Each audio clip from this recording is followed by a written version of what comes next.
Hello, hello, hello. Welcome to another rendition of Math is Easy, step by step. So here we got another type of a test question that you just might see during your exam. And what I'd like to do is read it again, and get an idea of what they're asking. That's a technique with these word problems. Sometimes you got to read them 3, 4, 5 times before it really kicks in to understand what it is they're trying to tell you. And so at the conclusion of this part one video, I'd also like to show you a few skills that you need to know, an explanation of the formula, etc., etc. Hey, remember, if you have any questions on any problems that you would like to see that I haven't covered for you, please, hey, take a picture, send it to me via email here on my GED page, my HiSET exam page, and I will get back to you. Take a picture of your exam, or write it out, take a picture, whatever you need to do. And I will try my very, very, very best to answer your questions or make a video. I'm trying to work on creating a live uh, GED video, but I'm having trouble figuring out how to use my DocuCam in order to do that. But please send those questions to me. I'll be happy to try to answer those for you. If it has any relation to the GED math or HiSET math portion exams. And remember, if these videos are helping you, please help me continue to bring them to you. I don't know if you noticed, I'm running out of pens. I'm running out of different equipment to keep going. But if you could help with your stars and your gifts, that would be wonderful. Thank you so much for joining. Let's get right into this question. So, traveling at an average speed of 60 miles per hour north, Jimmy drives 300 miles. Jimmy waits 5 hours, then he makes the same trip south. What is the total duration, that's the time, of his trips? So read through it again, draw a picture. If it helps you to drive a car, title the car Jimmy. Driving one direction, driving another direction. Don't forget, this is really key, the wait time. So let's read through this again. Traveling at an average speed of 60 miles per hour north. Jimmy drives 300 miles. So Jimmy's driving 300 miles, 60 miles per hour in the north direction. That's one way, north. Jimmy waits 5 hours. Okay, so here's 5 hours wait time. All right, so there's a wait time of 5 hours. Then he makes the same trip south. So again, he's traveling 60 miles per hour, driving 300 miles. Not north this time. This time he's driving south.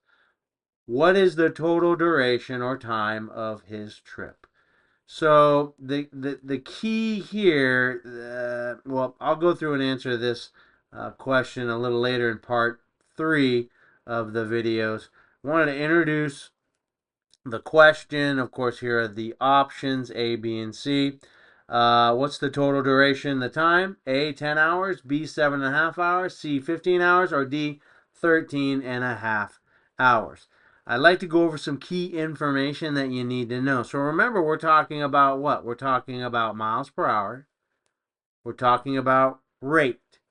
We're talking about 300 miles, excuse me. That's distance. And we are also talking about time. So there's a special formula that talks about distance, rate, and time.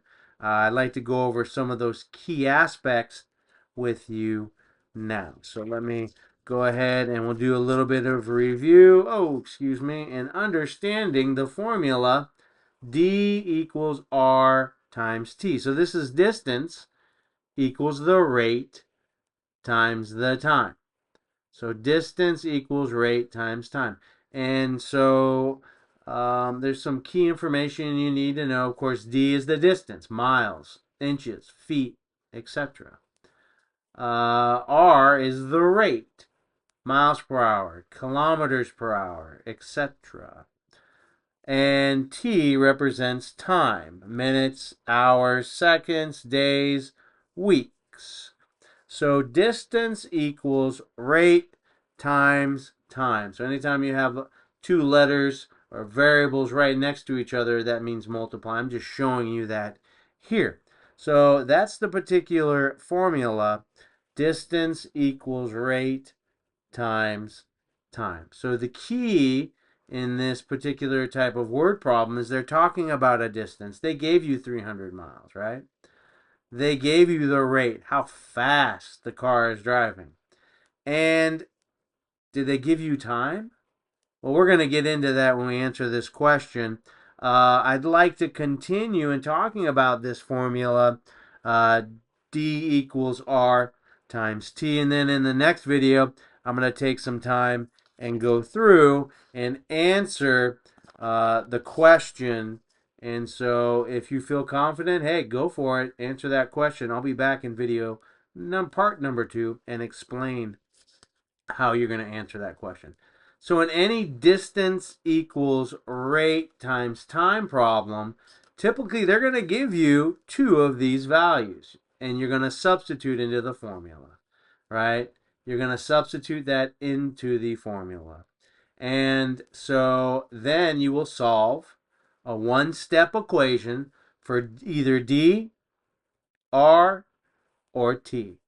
And so it's a one-step equation for that missing variable in the formula, right? The variable is a letter. Distance equals rate times the time.